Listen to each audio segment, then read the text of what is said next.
Look, there's no doubt that many of Australia's top income earners come from occupations where they've gone to university. So if you think law, medicine, engineering, but there's also lots of successful people who either never went to university or didn't finish. So if you think of people like Richard Branson, Steve Jobs, in the Australian context, Lindsay Fox and Janine Ellis. So I always say to people, what's more important is to look at what you're good at, understand how you like to learn and give yourself options. Because going to university, whilst it can be beneficial, it's costly and it's time consuming. So make the trade-off and think long-term, not short-term. Well, I mean, I think a lot of kids should be thinking about a trade too, shouldn't they? Because you can earn some really good coin working as a tradie. Absolutely. Look, society, we wouldn't function without tradies. We all need plumbers, electricians and carpenters, and often they don't come cheap. So the rates for those various trades, they vary from state to state, but if you're working as an electrician and as a plumber, you can be a very high income earner. We're going to be talking about social media and its relative addictions later on in the show. But is there a way for people to make money out of, you know, this online phenomena, and in that they don't have to be celebrities? Look, absolutely. And social media has opened up whole new avenues of employment.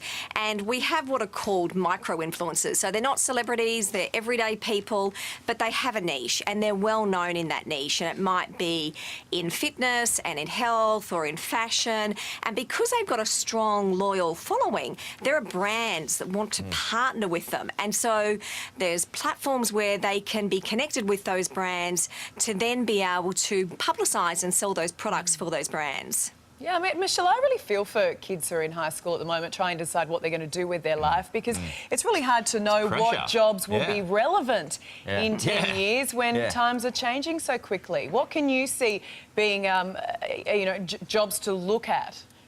Yeah, look, there's no doubt the world of work is changing. It's always changed. And we know from all the research that jobs that are highly manual, highly process-based, they're the ones that will be automated and given to robots.